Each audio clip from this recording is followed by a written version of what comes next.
हमारे channel RMS entertainment को subscribe करें और घंटी को दबाना ना भूलें।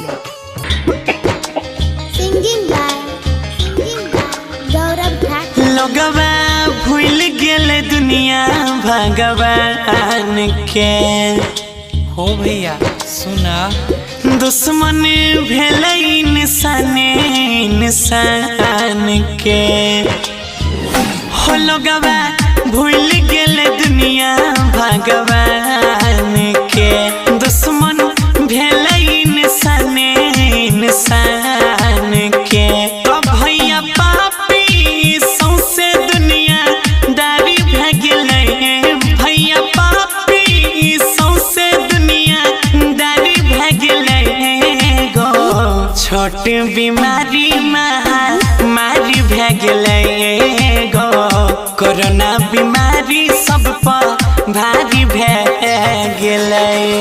ध्यान से सुनिए, पूरे देश में आज रात 12 बजे से संपूर्ण देश में संपूर्ण लॉकडाउन होने जा रहा है। Mix by Guddu Gudesh. लोग यही न देखलिए खुदा के मानै नहीं छै, जरूरत खत्म भेला पर कोई पहचान नहीं छै। सब मतलब ही भाग गेले। लोग यही न देखलिए खुदा के मानै नहीं छै, जरूरत खत्म भेला पर के करो पहचान नहीं छै। मंगल चांद के मिशन सब बेगारी भे गेले, मंगल चांद के मिशन सब बेगारी भे गेले गो छोट बीमारी सब पर भारी भे गेले भैया कोरोना बीमारी सब पर भारी भे गेले। बोला था केना जीवे ऐसन हाल में।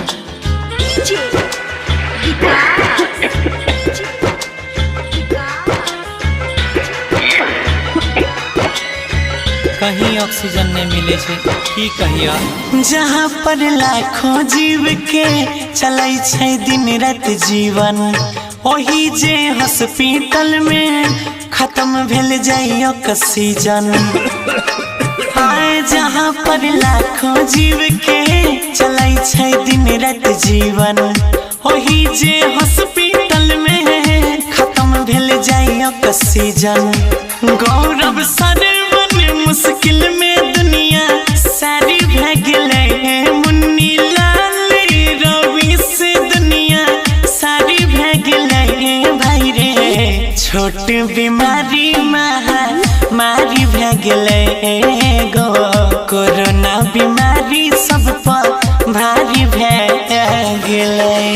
आप महादेवे बचावे जो दुनिया के। जय माँ कत्यानी रिकॉर्डिंग स्टूडियो मानसी एक कन्या।